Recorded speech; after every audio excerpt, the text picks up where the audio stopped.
Welcome to A-Level and AP Physics. In today's lesson, we will discuss past paper questions from October-November 2022, Paper 2, Variant 2 for CIE IGCSE Physics. In this lesson, we will discuss these questions in detail so you can improve your conceptual understanding and also you can have better understanding of all the topics from IGCSE Physics. Let's study together. Let's improve together. In today's class, we are talking about October-November 2022, Paper 2, Variant 2. And total time for this exam is 45 minutes and there are 40 questions on this paper. You need to answer all of them. And total mark for this paper is 40. So it simply means that you have 40 questions on this paper and you have 45 minutes. So time is quite limited. So you have to be very quick to answer multiple choice questions in your final exam. Now the question is that how we can improve our techniques and how we can solve the maximum possible questions in final exam. One way you can improve your techniques is before exam always set time and do paper under time conditions. So in this way you can improve your techniques, you can also improve your methods, and you can speed up yourself. So you can increase your speed of problem solving. Second way is in your final exam, don't spend a lot of time on one question. If you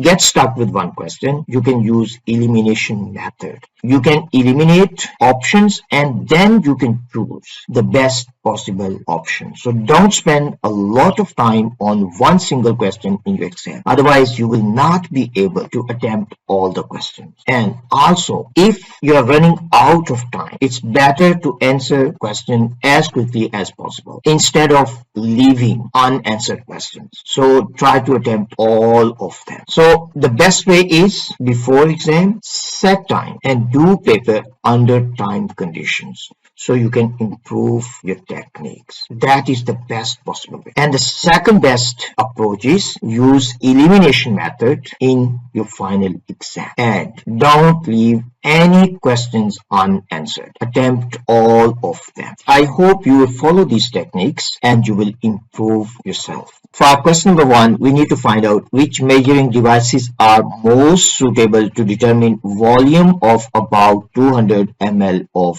liquid and diameter of a thin wire. So we need to measure volume of a liquid, and volume of a liquid we have two options. We can use measuring cylinder or we can use ruler. But volume of liquid you cannot determine using ruler. So the best option we have in this case, measuring cylinder. So we can use measuring cylinder and we can find out volume of liquid. So we have to use measuring cylinder. So our answer can be A or B. Now the second thing we need to understand is diameter of thin wire. Diameter of thin wire, it can be up to few millimeters. Now we need to understand which instrument we have to use. We have three different options. We can use micrometer screw gauge, we can use ruler, or we can use measuring cylinder. Measuring cylinder 100% is not possible to determine diameter of a wire. So we can simply eliminate this one.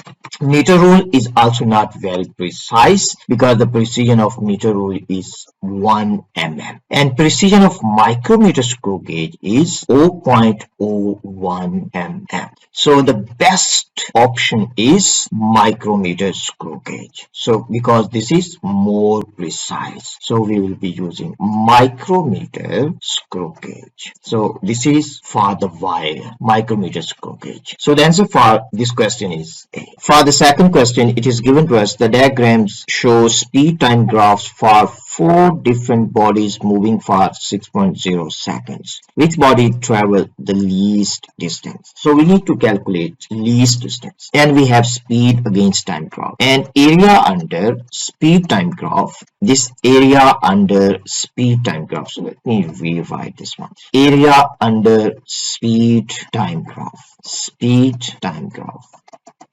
area under speed time graph represents distance. So simply we can say area under speed time graph is equal to distance. Area under speed time graph represents distance. So the proper way to say represents distance. Now we need to compare areas. If you look at these given options, if you look at this one, this is the largest area. So this cannot be the answer. This is also not possible answer because this area is greater than these two areas. Now simply we need to compare these two areas. In order to compare these two areas, I will simply draw a line. So I will sketch these two graphs on one graph. So for the second graph B, you can sketch like this here. So we can sketch the second graph on graph A.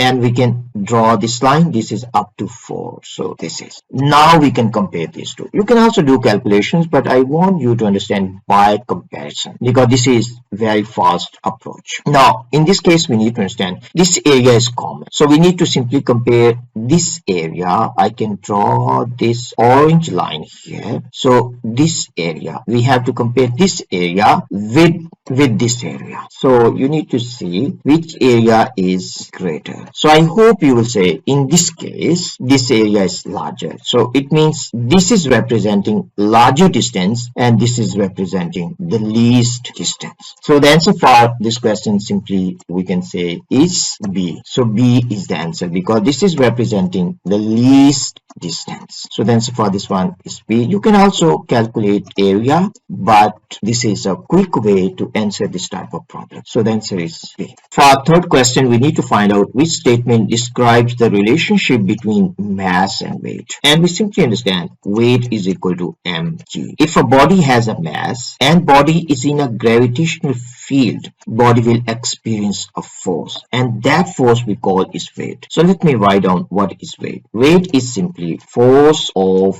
gravity on a body, force of gravity on a body due to its mass, due to its mass in a gravitational field, due to its mass in a gravitational field, in a gravitational field.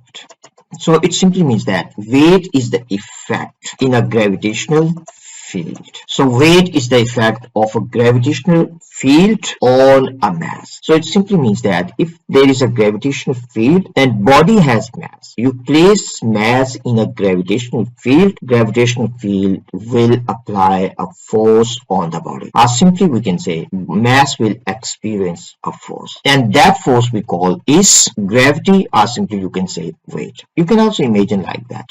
Imagine that we have a gravitational field. So this gravitational field is pointing downwards. So simply we can draw uniform gravitational field. And if we place a mass inside, imagine that this one is a mass m inside. So it will experience a force. That force is downwards. And that force we call is weight. Or you can say force of gravity. Now if you look at given options, mass is the effect. No, weight is the effect. So this one is not possible. Mass is the effect. No, weight is the effect of gravitational field on a mass. So this is not possible. B is also not possible. Weight is the effect. Yes, weight is the effect of a gravitational field on a mass. So this is a proper way how you need to understand what is weight. Weight is the effect of a gravitational field on a mass. Means when mass is in a gravitational field, mass will experience a force. That force is the weight. So the answer for this one is C. Weight is the effect of a magnetic field, no gravitational field. So this is also incorrect. So the answer for this one is C. For question number 4, it is given to us the diagram shows 4 pieces of laboratory apparatus. Which pieces of apparatus are used to find the density of a liquid? So first of all, we need to understand density of a liquid. Density of a liquid simply is equal to mass over volume. Mass over volume.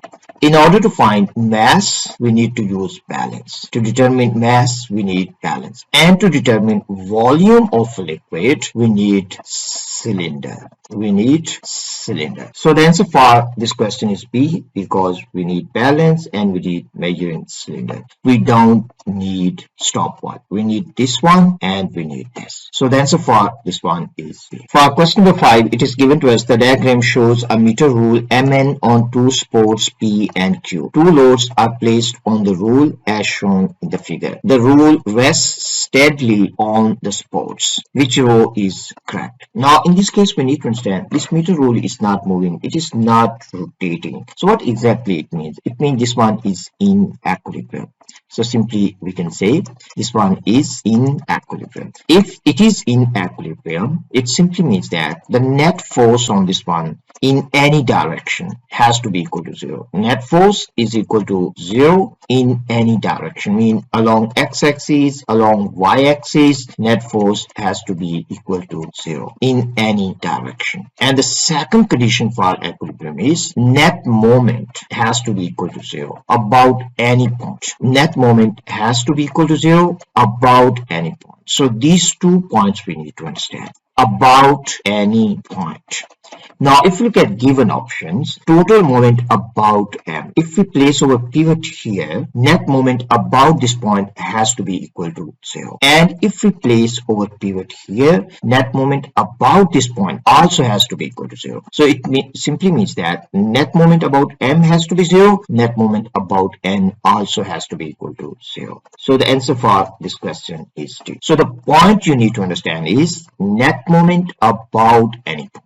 When object is in equilibrium, net moment about any point has to be equal to 0. So this is the point what you need to understand. Not only clockwise moment is equal to anti-clockwise moment, that doesn't make any sense. That is not right physics. If you simply remember equilibrium means clockwise moment is equal to anti-clockwise moment, you will not be able to answer tricky questions. You need to understand clockwise moment will be equal to anti-clockwise moment about any point. Or simply you can say net moment about any point has to be equal to 0. Maybe some of you will choose this one. You will say, oh, this is not right. This was only right if it was given to you clockwise moment and anti-clockwise moment about this point are equal, and clockwise moment and anti-clockwise moments about this point are equal. Then this can be the answer. But this one is wrong. It's telling you total moment about M, total moment about N. So this is incorrect. So the answer is D. For question number 6, it is given to us the diagram shows an object moving at a constant speed in a circular path in direction shown. A force acts on the object to keep it in the circular path. In which labeled direction does this force act when the object is in the position shown? So simply you need to find out force direction, means direction of centripetal force, and this body is moving in a circle. So the centripetal force has to be directed towards center of the circle because speed is constant. So direction of force has to be to the center. So the answer for this one is D. For question number 7, it is given to us a trolley of mass 4 kilograms traveling with a velocity of 4 meters per second collides with a trolley of mass 2 kilograms traveling with a velocity of 2 meters per second in the same direction. After the collision, the velocity of 4 kgs trolley is reduced to 3 meters per second. What is the velocity v of the 2 kilogram trolley after the collision? So everything is given to you in this figure. So we have 4 kgs velocity is given, that is 4 meters per second. 2 kgs velocity is 2 meters per second. They are traveling in the same direction. We have velocity after collision, so we can draw the line here. So velocity after collision is given, and the mass we have 4 kgs and we have mass 2 kgs. We need to find out velocity of this. So this is very basic question about conservation of momentum. So simply we can say in this case momentum before collision, it has to be equal to momentum after collision, because in this case there is no net external force acting on the system. So this is an isolated system. So momentum has to be conserved. We have to take one direction as positive. So we will take in this case to the right is positive because momentum is a vector quantity.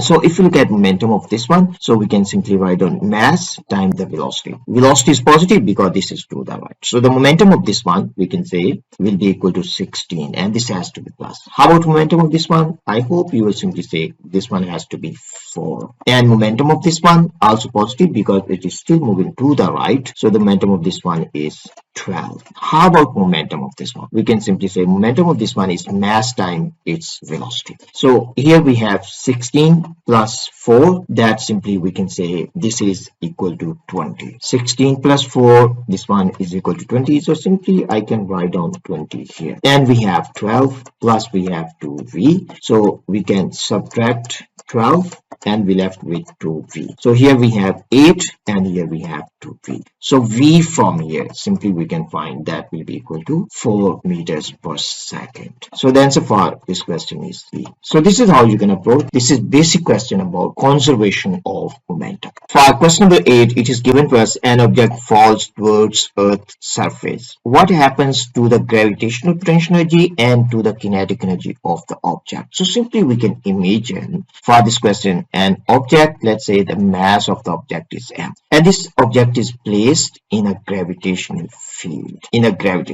and we can also imagine height of this one. So the height of this one is h. If there is no gravitational field and this mass is placed, this mass will just stay there. But in this case there is gravitational field. We are assuming there is gravitational field. So you can imagine that this pen, it has certain mass m and this one is in the gravitational field. So I'm holding this one here, and if I let it go, what will happen to its speed? You will see its speed will increase, mean its kinetic energy will increase, and its height is decreasing from the surface, so its potential energy will decrease. So simply we will say in this case GPE will decrease and kinetic energy will increase because the speed of the object will increase and total energy is conserved. So the answer for this one, GPE decreases and KE increases. So the answer for this one is B, because GPE decreases, KE increases. For question number 9, it is given to us a boy takes 0.60 seconds to lift a book of mass 0.60 kgs from the top of a desk and place it on a shelf. The top of the desk is 0.80 meter above the floor and the shelf is 1.7 meters above the floor. The gravitational field is 10 newtons per kg. We need to find out which power does the boy develop. Now first of all, let's try to understand what is power. Power simply is equal to work done per time. So we can say power is equal to work over time. So this is first thing we need to understand. And in this case, the boy lifts book from the desk to the shelf. So we can draw this dotted line here from this point to this point. So what is the change in height? So change in height in this case, we can find out delta H.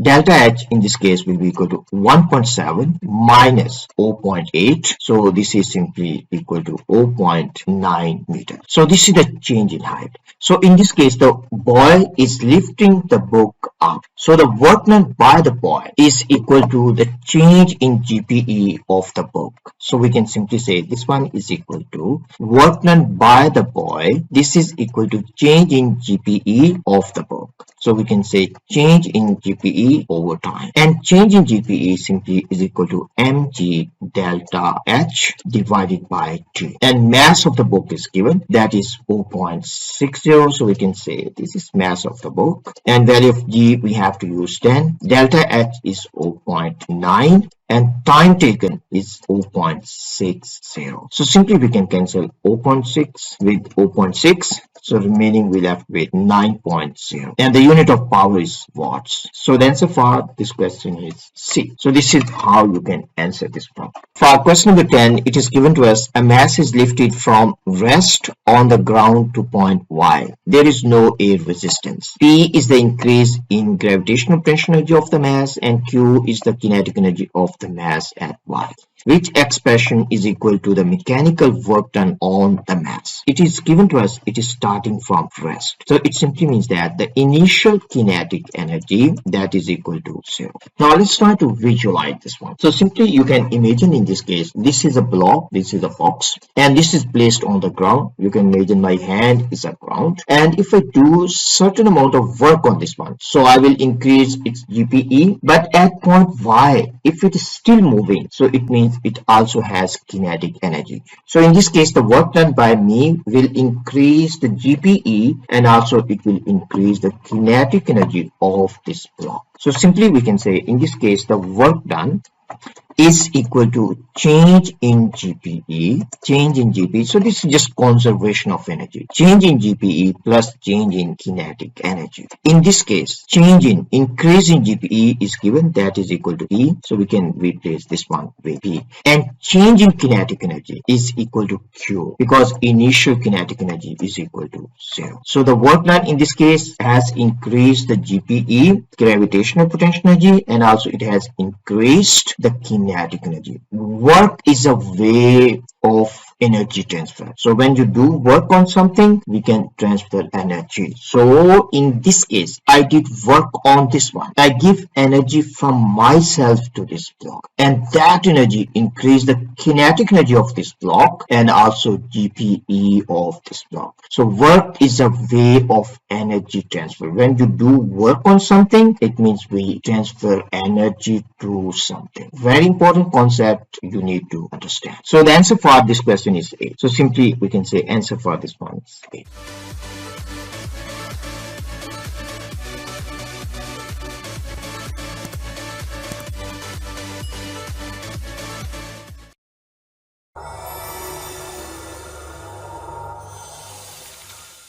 Welcome to A-Level and AP Physics. In today's lesson, we will discuss past paper questions from October-November 2022, Paper 2, Variant 2 for CIE IGCSE Physics. As always we do, we will discuss these questions in detail so you can improve your conceptual understanding and also you can have better understanding of these questions. Let's study together, let's improve together. Question 11 says the diagram shows a tank containing seawater and density of seawater is equal to 1020 kg per cubic meter. We need to find out what is the pressure at point P relative to atmospheric pressure. Relative means that we have to use atmospheric pressure as a reference. So let's try to understand what is meaning of relative. If you look at this point, pressure at this point is due to atmospheric pressure, means due to column of air above the surface of water and also due to column of liquid. So this one we can say this is simply P atmospheric. And we can also draw arrow here, and this is telling us depth of liquid, means the column of liquid. And there is also pressure at this point due to liquid and also due to atmospheric pressure. So simply we can say value of P, value of pressure at point P, this is due to P atmospheric plus this is due to P liquid. Question is asking us to find out value of pressure at point P relative to atmospheric pressure. So it simply means that you need to find out P total minus P atmospheric, and this is equal to P liquid. So simply we need to find out P liquid, that is equal to the pressure at point P relative to atmospheric pressure. So simply from here we can say P liquid, this is equal to rho G times delta H. Then delta H we can find from here. The total depth of water is given, that is 8.0 meters. So we can find out delta H. Delta H is equal to 8.0 minus this height above the bottom of this container. That is equal to 0.60 meters, because this is given in centimeters. If we solve this one, we will get 7.4 meters. Now simply we need to plug in values. In this case, we have density of liquid, that is equal to 1020. So simply we can write on here, and value of G is equal to 10 and the height is equal to 7.4, means the depth is equal to 7.4. Now if we solve this one, our final answer will be equal to 75,000 Pascal, and this is above atmosphere, because we have subtracted P atmosphere here. So we can say above P atmosphere. So the answer for this question is C. Question number 12 says the pressure of a fixed mass of gas in a cylinder is measured. The volume of the gas in the cylinder is slowly decreased. The temperature of the gas does not change. Which graph shows how the pressure of the gas changes during this process? For this one, simply you can imagine, first of all, we have this cylinder. So this one is the cylinder and there is a piston. So this one you can imagine, this one is the piston. So this is the piston. So in this case, temperature remains constant. So simply you can say delta T in this case is equal to 0. And we decrease the volume. This piston is pushed inwards. So let's say this is at this point now. So in this case,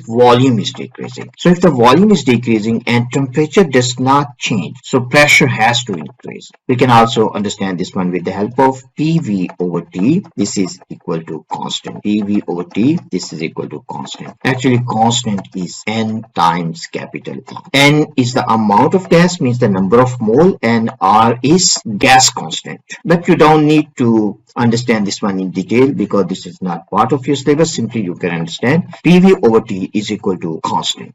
So from here we can understand if T is constant, so this is constant, and volume if decrease, so the pressure has to increase.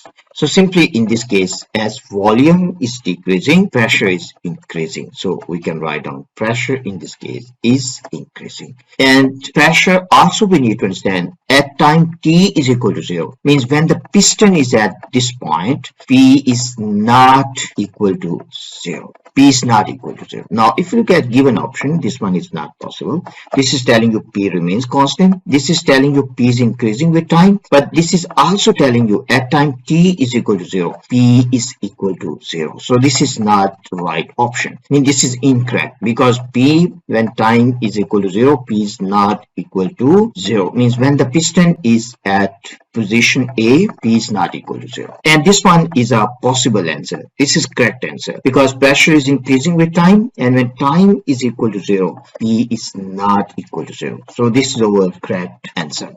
This one is wrong because this is telling you pressure is decreasing with time. So this option is also incorrect. For question number 13, we need to find out what are the best conditions for the clothes to dry most quickly. Most quickly means the evaporation rate has to be faster. And rate of evaporation is faster if the wind speed is higher. If the wind speed is higher, evaporation rate is faster. And also if temperature is greater, rate of evaporation is faster. So in this case, dresses, they will dry very quickly. So simply for this one, you can say wind speed has to be high and temperature also has to be high. So the answer for this question is A. Question number 15 says a scientist is determining the specific latent heat of vaporization of a liquid. He puts the liquid in a vacuum flask and heats it with a 100 watts heater. The mass of the liquid in the vacuum flask when it starts to boil is 300 grams. He continues to heat the liquid for a further 12 minutes, after which the mass of the remaining liquid is 100 grams. What is the specific latent heat of vaporization of the liquid? And also in this case, we can assume that all the thermal energy from the heater is used to vaporize the liquid. Nice question, a typical question on specific latent heat of vaporization of a liquid. So simply we can start with Q is equal to M times L. Q is the amount of thermal energy supplied. So this is thermal energy supplied. Means thermal energy used to vaporize liquid. So we can say thermal energy supplied. But better way to say this one is, this is the actual amount of thermal energy that is used to vaporize the liquid. So for simplicity, we can say thermal energy supplied. And M is very important one you need to understand. M is mass of liquid converted into gas. So very important, mass of liquid converted into gas. So I will simply write down converted into gas. So in this case, we have initially 300 grams of liquid and finally we have 100 grams of liquid. So how much gas has been produced? So gas is 200 grams, means 200 grams of the liquid has been converted into gas, and that is M. And L we have to find out in this case. So L we need to find. But for this question, Q is not given to us directly, but power is given and time is given. So simply we can replace Q with P times T. And this is equal to M times L. We need to find out value of L. So simply we can say this is power times time divided by M. Means the amount, or simply you can say mass of liquid converted into gas. So we have value of P that is equal to 100 watts, and time you have to use SI base units. SI base units. Time is given in minutes, so we have to convert this one into seconds, and the mass is 200 grams. We also need to convert this one into SI base units. So this is 200 grams. So we have to convert this one into kgs. So we will multiply with 10 to minus 3. Now if we solve this one, our final answer in this case will be equal to 360,000 joules per kg. It simply means that if we want to convert 1 kilogram of liquid into gas, we have to supply this much thermal energy. So the answer for this question is D. So this is how you can approach. You need to understand, not simply understand Q is equal to ml, remember, and put in numbers. That's not physics. I hope this question is clear to you. Question number 16 says, which piece of equipment is designed to produce a type of electromagnetic wave? In electromagnetic spectrum, we have 7 waves and all of them are electromagnetic waves. Now, if you look at option A, it is given to us electric fire. Electric fire simply means that it is emitting infrared radiation. So it is emitting infrared radiations. And infrared radiations are, you can say, infrared waves. They are electromagnetic waves. So the answer for this question is A. B is not answer. Electric generator. Electric generator convert mechanical energy into electrical energy. So option B is incorrect. Electric motor, this convert electrical energy into mechanical. So this is also incorrect. Electromagnetic means magnetic field, means electricity can produce its own magnetic field. So this is also incorrect. So the answer for this one is A. Question number 17 says a sound wave travels from air into water. Which row describes what happens to the frequency and wavelength of the wave? So first of all, we need to understand how the speed of the sound is changing. As the sound travels from air, means gas, into water, speed of the sound will increase, because speed of the sound is the fastest in solids, then in liquids, then in gases. So the speed of sound is increased. So first thing we can say in this case, speed of the sound will increase. Now we need to look at the frequency. Frequency of a wave, it depends on the source. In this case, source is the same. As the source is not changing, it means frequency will stay same. As frequency stays same, we can write on V is equal to F times lambda. Frequency stays same. So if speed of the wave increase, it means the lambda has to increase.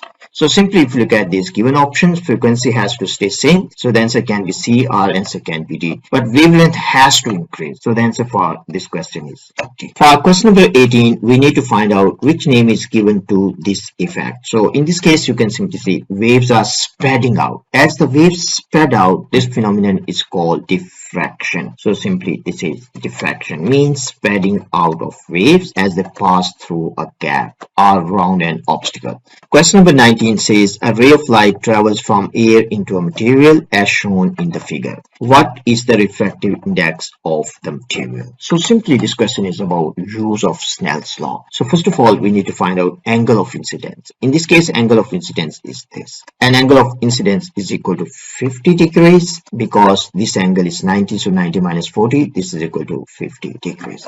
And this is angle of refraction. So we can say this is medium 1 and we can say this is the second medium.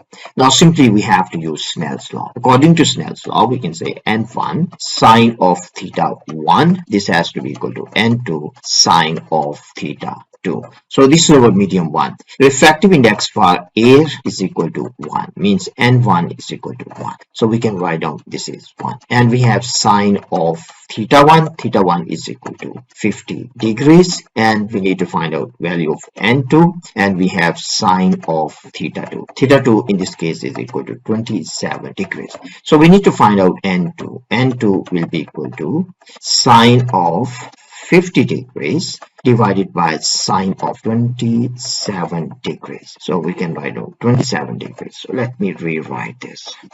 So this is 27 degrees. If we solve this one, our answer will be equal to 1.7 up to 2SF. So C is answer for this question. So simply you need to understand Snell's law. The best way to use Snell's law is simply you can mark one medium 1, another medium you can mark 2, and then you can use Snell's law. If you follow these steps, you will not make mistakes. Question 20 says the diagram shows an object in front of a plane mirror. At which labeled position is the image of the object formed? So in this case, we're talking about plane mirror. So we have to understand few properties of the image formed in a plane mirror. So simply we can say plane mirror. For plane mirror, we are talking about properties of image form. Image is formed at the same distance from the mirror as the object. Mean object and image, they have the same distance from the mirror. So we can say same distance. And also image and object, they have the same size. Same size. Then also image is formed opposite to the object, opposite side of object. So we can say opposite side. So in this case, for example, object is in front of mirror, so the image will be behind mirror on the opposite side, and it also laterally inverted. So this is laterally inverted. It means left become right and right become left. So these properties, basic properties, we need to understand. In order to answer this question, simply we need to understand same distance and opposite side. So here we have object. So image has to be on the opposite side. It means it has to be here. And the distance between mirror and object has to be the same as distance between mirror and the image. So the answer for this question is B.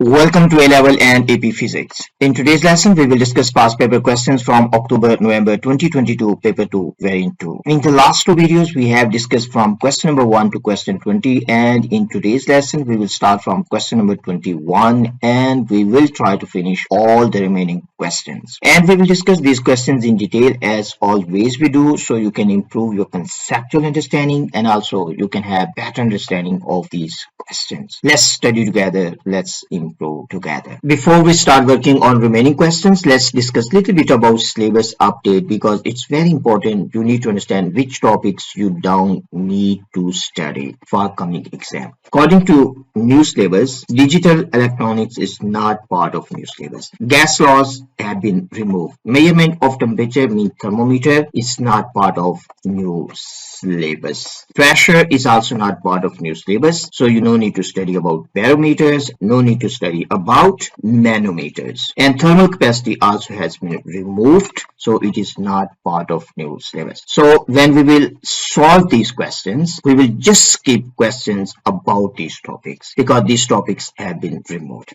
Question 21 says the angle between an incident ray and the surface of a plane mirror reflecting the ray is 70 degrees. What is angle of incidence? Quite straightforward question if your concept is clear. Let me explain you this one with the help of simple diagram. So simply we can sketch. This is representing a plane mirror. We can also draw these lines here. So this is representing plane mirror. So this is plane mirror. For this question, it is given to us that incident ray. So this one is the incident ray. So it strikes this mirror and there will be another ray. That one is reflected ray. So this one is reflected ray. We can also add arrows here. So this one is incident and this one is reflected ray. For this question, it is given to us that the angle between the surface of the plane mirror and incident ray is 70 degrees. What is angle of incidence? Angle of incidence is the angle between incident ray and normal to the surface. So this is normal. So we have to take this angle. So this is angle of incidence. So in this case, angle of incidence is equal to 90 minus 70. So this is equal to 20 degrees. So the answer for this question is A. So you need to understand angle of incidence is the angle between normal and incident ray. So we can say I, this is angle between normal. Angle between normal and incident ray. So this is the concept you need. So this is the angle between normal and incident ray. So this is the angle of incidence. And this one will be angle of reflection. Question number 22 says the diagram shows the air molecules in part of a sound wave at a particular moment in time. Which statement is not correct? So this question is about sound waves. How sound waves travel. First thing we need to understand, sound waves, they consist of compression and rarefaction. So when sound travels, compression and rarefaction, they also travel. It simply means that if you focus at one single point, let's say if we focus at point X, we will see, in this case, you can see, first of all, we have rarefaction. So this is representing rarefaction. So we can also label this one. So this is representing rarefaction and this is representing compression. So if you look at point X, now we see at point X there is rarefaction, and in next moment we will see there is compression, because when sound wave travel, compression and rarefaction also travel. So that's the point you need to understand, and they travel in direction of wave. So if you have understanding of these points, you can answer this question. Let me explain you this one with the help of animation. You can look at this animation and you can see compression is moving, or you can say rarefaction is moving. As the sound travel, compression and rarefaction, they also travel. So it simply means that if you look at certain point, you will see with time, you will see compression, then you will see rarefaction, and so on. I hope you have understanding of this one. Now let's move on to these given options. It is given to us there was a compression at X. Yes. If we have rarefaction at X now, before, if you go back in the past, there will be compression. Then it is given to you later. So this option is correct. Later there will be a rarefaction at X. Yes. This part of the wave is traveling horizontally across the page. Yes. Sound waves, they travel in one direction. So A, B, and C, these options are correct. But we need to find out which one is not correct. The part of the wave is traveling towards top of the page. It's telling you wave, part of the wave is moving up, and this one is incorrect. So our answer for this question is D. So D is the answer what we need to find out. So we need to figure out which option is incorrect. So this is incorrect. Question number 23 says an object is reflected in a plane mirror. Which description of the image is correct? So we are talking about plane mirror. So we need to understand properties of image formed by plane mirror. First property is at the same distance from the mirror. So we can say same distance. Image is formed at same distance as object distance from the mirror. So we can say same distance. And image size, same size as size of the object. Same size, and it is on opposite side of mirror. We can say opposite side, means opposite to the object, on other side of the mirror. And image formed is virtual image. You cannot touch that. Virtual image. Now if we have understanding of these points, so we can find out the answer. And same size. So first one is not possible because this is telling you real, and diminished means smaller in size. That's not possible. And large, not possible. Virtual, this is right. Same size, this is fine. Real, this is incorrect. Same size and virtual, this is correct. So the answer for this one is D. Question number 24 says a 100-meter race is started by firing a gun. The gun makes a bang and a puff of smoke at the same time. When does the finishing judge see the smoke, and when does he hear the bang? See the smoke, it is linked with light. And here the bang, this is linked with sound. And the speed of light is much greater than speed of sound. So we can say speed of light is much greater than speed of sound. So this is one thing we need to understand. And speed of light is about equal to 3 times 10 to 8 meters per second. And the speed of sound is about 340 meters per second at room temperature. So we can calculate time. And so for this one, we can find the time. T divided by T will be equal to D divided by V. Distance over time. Distance is 100 meters and the speed of light is 3 times 10 to 8. If we simplify this one, we will get 0.3 times 10 to minus 6. Mean it will take only 0.3 microseconds. So time taken is very short for the light to travel. And for sound, we can also calculate value of T. T is equal to 100 meters divided by the speed of sound. If we solve this one, we will get about 0.3 seconds. So you can see in this case, this is very small as compared with this one. This is 1 million times smaller than this one because this is 10 to minus 6. So for this one, we can say this is just immediately person will see the smoke immediately, but the person will hear the bang after 0.3 seconds, about 0.3 seconds. Now if you have understanding of this one, we can choose the answers. Sees the smoke immediately, this is true. Almost immediately, no. After 0.3 seconds, so first option is incorrect. Almost immediately, yes. After about 0.3 seconds, yes. So the answer for this question is B. So this is how you can figure out.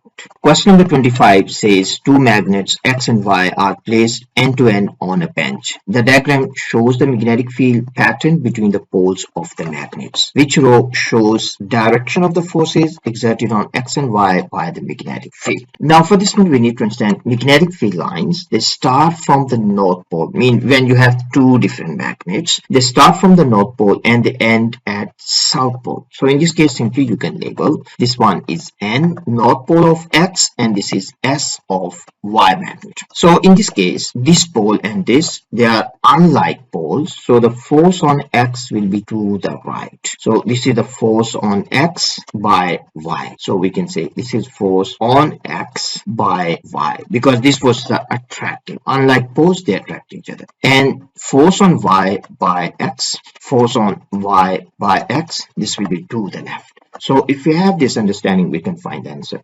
If you look at option A, force on X is to the right, this is right. Force on X is to the right, no, it has to be to the left. So this one is wrong. Option B, force on X is to the right, this is correct. Force on Y is to the left, so this is also correct. So the answer for this question is B. Question number 26 says the diagram shows a circuit used to control the potential difference across a lamp. The variable resistor is adjusted until the PD across the lamp is equal to 6.0 volts. So this is the PD across the lamp. The current in the lamp is equal to 0.5 amps. So the reading of this one is 6.0 volts and the current passing through this lamp is equal to 0.5 amps. And question is asking us to find out resistance of the lamp. And resistance of the lamp simply is equal to V divided by I. Value of V we have, that is equal to 6.0 volts. Mean this is the PD across the lamp, and current is given, that is 0.5 amps. So the answer for this one should be equal to 12.0 ohms. Mean this is the resistance of the lamp. So the answer for this question is D. Question number 27 says a charge Q flows for time t through a resistor of resistance capital R. Which equation gives current I in the resistor? So for this one, simply we can sketch. So you can simply imagine that we have resistor and resistance of this resistor is capital R. And charge Q flows through this resistor in time t. And we need to find out what is current. Current is equal to rate of flow of charge, meaning the total amount of charge passing through a point in a given time interval, means delta Q by delta T. In this case, delta Q is given, that is equal to Q, and the time taken is T. So the answer for this question is C. I is equal to Q over T. Question number 28 says a plastic rod is rubbed with a dry woolen cloth. The rod becomes positively charged. Which statement is correct? Rod become positively charged. So simply in this case, you can write down. It is given to you that rod become positively charged. If rod become positively charged, it means rod is losing electrons. So we can say losing electrons. So rod loses electrons. So rod is losing electrons and the woolen cloth will be gaining electrons. Only electrons move. Positive charges do not move. Gaining electrons. So we will say gaining electrons. So this is the main idea you need to understand. Only electrons move. If one become positively charged, it means that one is losing electrons, and the other one will be gaining electrons because total charge remains constant by law of conservation of charge. And so it simply means that electrons move from the rod because this is moving electrons. So electron will move from the rod to the cloth. So the answer for this one is A. Question number 29 says which diagram shows a graph of current against voltage for a filament lamp? For a filament lamp, we need to understand as potential difference across filament lamp increases, resistance of filament lamp increases. Means if V across filament length increase, PD across filament length increase, resistance of filament length also increases. Resistance of filament length increases because if potential difference across filament length increase, it means more electrical energy has been converted into thermal energy. So that's reason temperature of filament length will increase and resistance of filament length also will increase. Now we need to understand resistance is equal to delta V, mean the potential difference across the resistor divided by I, current passing through the resistor. So we can also say this one is delta I. If you look at these given curves we can try to find out in which case resistance is increasing. One way to find out is if I draw, let's say, certain lines here. So let's say I draw one line here for the same change in voltage, and I can also draw another line from here, another line here, and we can draw another line here. Now from here you can see it is very clear that for the same change in voltage, increasing current is getting smaller and smaller. So if I draw another one here, so you can see here. So this one we can redraw so it looks proper. So we can also draw another dotted line here. So in this case you can see, first of all, for this delta V, we have in change in I, this is equal to this di, delta I. And for the same increase in delta V, we have smaller increase in delta I. And next you can see for the same increase in delta V, we have the smaller increase in delta I. So you can simply see in this case, as this one we are just assuming delta V, if we keep constant, delta I is getting smaller and smaller. So it means the resistance is increasing. So this is one way to understand. But the better way to understand this one is we can clear this one, and let me explain you the proper method you will be using at A2 level. For that purpose, simply you can take different points. Let's say I take one point here and I draw the secant line here. Mean this line from that point to the origin. I can choose another point here, so I can draw a secant line here. And the last one I'll be using red color. So I can take one point here and I can draw the secant line. So this is the secant line. And also in this case you can see resistance is equal to delta V by delta I. But for this one you can see the gradient of this one. Gradient is equal to delta I by delta V. So we can say gradient is equal to 1 over R. Gradient is equal to 1 over R. And in this case you can see the gradient of this secant line is decreasing. If this gradient is decreasing, so it means R has to increase. So in this case resistance is increasing with voltage. So this is a proper way to find is the resistance is increasing or decreasing. So simply you can draw this secant line and you can find out the gradient. So in this case gradient of secant line is decreasing. It means that the resistance is increasing. So the answer for this question is D. Question number 30 says each potential divider is placed in a circuit with a power supply. Which potential divider makes the potential difference across component Y increase when the light intensity increases? Light intensity increases, it means there is LDR in the circuit. So if you look at option C, this is the thermistor. So it means there is no, in this case, there is no LDR. So it means this is not possible. And also if you look at option D, there is no any LDR. This is thermistor. So this option is also not possible. So answer is A or answer is B. If we look at option B, and if we connect our voltmeter here, so this is our voltmeter. If we connect voltmeter across this one, as light level will increase, resistance of component Y will decrease. As resistance will decrease, V across this one also will decrease, because resistance of this component is constant and current passing through this resistor will increase. So the potential difference across X will increase and potential difference across Y will decrease. So we can also connect voltmeter here. Let's say this is voltmeter, and the resistance of this one is V across this one is equal to I times R. As current will increase when the total resistance of the circuit will decrease, V across this one will increase, but EMF is constant. constant. So we can say EMF will be equal to Vx plus Vy. As this one will increase and this is constant, so this has to decrease. So in this case, PD across Y will decrease. But we need to find out potential divider where V across Y is increasing. So this one is true. If we connect voltmeter across component X, this V will decrease when light level will increase. So V across this one has to increase. So the answer for this question is A. Question number 32 says which diagram shows the circuit symbol for a fuse? This circuit symbol is for fixed resistor. So this is fixed resistor. And this symbol is for variable resistor. So you need to be able to identify these symbols. So this is variable resistor.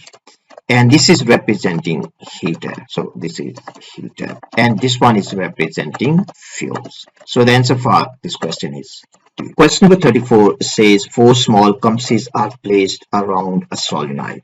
The current is now switched on in the solenoid. Which diagram shows possible new directions of the compass needles? Now, if you look at given options, option A and B, they are not possible because magnetic field at this point, it has to be to the right or it has to be to the left. That it is given to you, magnetic field is pointing vertically downwards. So this is not possible answer. This is also not possible answer. Now, the answer can be C or answer can be D.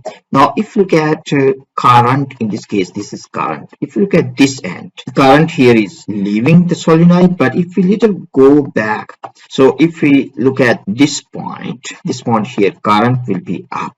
So current at the front of the solenoid is up. So it means that this side is N. This side will be N. You can use your right hand grip rule. Thumb will point in direction of North Pole. So current at the front of the solenoid is up. So you can see here, current is up at the front. So here, so this is North Pole. Magnetic field lines, they leave the North Pole, but this is telling you they are entering the North Pole. So this option is incorrect. But now if you look at option D, in this case, current has the same direction. So current is leaving the solenoid. So current at the front of the solenoid, this is up. So current is up. So again, you can use your right hand grip rule. So you can place your fingers here. Current at the front of the solenoid is up. So the left side is the North Pole. So this is the North Pole. And this one is the South Pole. So magnetic field lines leave the North Pole. So we can draw our magnetic field lines. So they will make a loop. So they will form this loop. So this is direction of magnetic field here. So entering, so this is correct, this is correct, this is also correct. Now we can use a different color. So we can draw another loop. Magnetic field lines leave the North Pole and they enter the South Pole. So they will form loop like this. So this one is correct, this is correct because this is direction of magnetic field lines. And this is also correct. So the answer for this one is D. Question number 35 says transformers are used in the transmission of electrical power to houses. Which type of transformer is used at the power station prior to connection to the power lines? And which type is used prior to delivery to the houses? For this purpose, simply we can draw power station. So this is representing power station. And also we can draw electrical pylons for transmission of electrical power. So these are pylons. And here we have a suite home. So simply we can say this is home, suite home. After power station, we have to use step up transformer. So this is step up. So why we have to use step up transformer? Because in this case, we can increase the voltage and we can reduce the current. So the energy loss, this is equal to I squared times R. So if we increase voltage, we can reduce current. So in this case, we can reduce energy loss in the cable. So that's the reason we have to use step up transformer. Then we have this cable passing over these pylons. And before the home, we have to use step down transformer. Because the voltage for our home uses, we need very low voltage. So this one has to be step down transformer. Because appliance in the home, they don't need very high voltage. So we have to reduce. So we have to use step down transformer. Power station, step up. Before house, step down. So this one is the right answer. So the answer for this one is C. Question number 36 says the diagram shows an AC generator rotating in a clockwise direction. What are the names of parts 1 and 2? Means what is name of this part and what is name of this part. So this one is the brush, carbon brush. So this is carbon brush. And what is name of this ring? And this one is slip ring. So simply the answer for this question is one is brush and the second one is slip ring. In motor, we use split ring. So you have to understand the difference. In motors, we use split ring. In generator, slip ring. Split ring is like this. So you have part of the ring, half ring here and half ring is here. So this is called split ring. But in generator, we use slip ring. Means one complete ring. So this one is slip ring. You need to understand the difference between split ring and slip ring. Split ring is used in motors and in generator we use slip ring. So the answer for this question is A. A is the answer. Question number 37 says a thin metal foil is placed in a vacuum. Alpha particles are fired at the foil and most of the alpha particles went straight through. A very small proportion of the alpha particles are deflected through large angles. What does this provide evidence for? For this one, simply you need to understand these dotted, they are representing atom, mean the size of the atom. So this circle is representing size of the atom. And at the center of the atom, we have nucleus. So this red dot is representing nucleus. And these dotted, they are representing alpha particles. So in this case, you can see most of the alpha particles, they went straight through. Only very few alpha particles, they are deflected through large angles, as you can see this one. So this is deflected through large angle. So what this is telling us about structure of the atom. It simply tells us that size of the nucleus is very small as compared with size of the atom, and most of the atom is empty space. That's the reason this alpha particle, they just went straight through. So simply in this case, answer has to be C.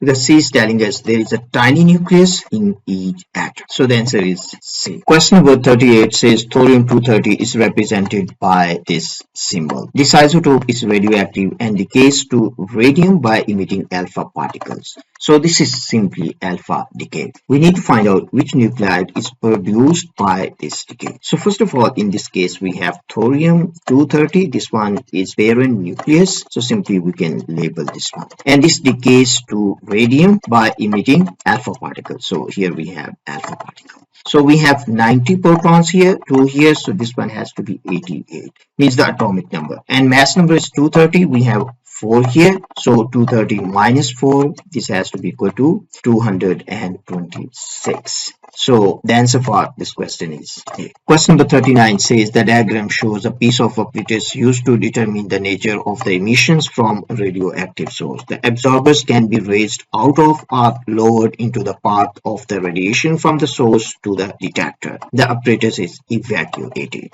The table gives a set of results for a particular radioactive source. We need to find out which types of radiation are being emitted by the radioactive source. So in this case, first of all, it is given to us absorber in use. Nothing is between absorber and the source, and the total amount of radiations means the count rate is equal to 350. And then we place a thin paper. Thin paper can stop alpha particles. So simply we can say alpha particles can be stopped by thin paper.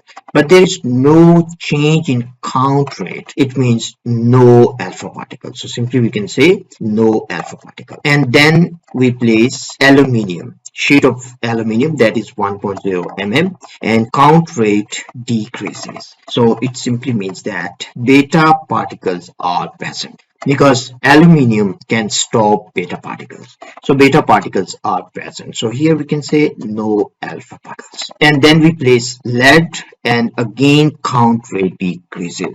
So it means gamma radiations are also present. So we have beta and gamma present. So the answer for this question is C. So this is how you can figure out. Question number 40 says the graph shows the measured count rate of radiation from a source containing a radioactive isotope. The detector is in a laboratory with no shielding from background radiations. It simply means that we cannot ignore background radiations. We have to consider background radiations in our calculations. So we can simply write down background radiations. So in this case, background radiations are not negligible. For this question, we need to find out what is the measured count rate after a time of one half-life. After one half-life, measured count rate simply will be equal to, you can say measured count rate. Measured count rate simply will be equal to initial value, initial count rate, plus count rate due to background radiations only. And Y is representing count rate due to background radiations only. So you have to add these two and you need to divide by 2. So the answer for this question has to be D. Let's try to determine half-life for this given graph. If you look at this graph, you can see after this period of time, count rate is constant, and this count rate is due to background radiations only. So it means in this case, background radiations are not negligible, means we cannot ignore. So how we can calculate half-life? For this one, simply you have to follow this formula. We have discussed that measured count rate, this is equal to initial count rate plus count rate due to background radiations divided by 2. So in this case, initial count rate is 170. And due to background radiations, count rate is equal to 10. So simply we can add 10 divided by 2. So this one will be equal to 90. So this is measured count rate after one half-life. So now simply we can find out count rate when it is equal to 90. So the count rate is at this point, you can see this is 80. So this will be 84, this will be 88. So halfway, this one is 90. So we can draw the line. So we can draw this dotted line. So this count rate is 90. So simply halfway here. So this is 90. Not very good. So let me redraw this one. So we can redraw. So half count rate is equal to 90. So this is equal to 90. And we can also draw one line on time axis. So this is on time axis. So you can simply read half-life from here. So this is 2, this is 1. So this is 1.2, this is 1.4, this one is 1.6. So the half-life in this case is equal to 1.6 hours. So this is how you can calculate measured count rate and then you can find the half-life. I hope this video was helpful. If this video helped you to improve your conceptual understanding and also give you better understanding of this paper, then please like and subscribe the channel because your encouragement is very important. And also you can find a lot of videos about AS physics, about A2 physics with step-by-step solution. And also you can find videos on this channel about physics competitions like physics board, BPHO, and also about university admission tests such as PAT for Oxford University and ENGA for Cambridge University. And a lot of more videos are coming about physics competitions and also AP physics in future. I hope you will find these videos very helpful and you will improve your understanding of physics so you can explore more about the universe. That's all for today's video. I'll see you in next video.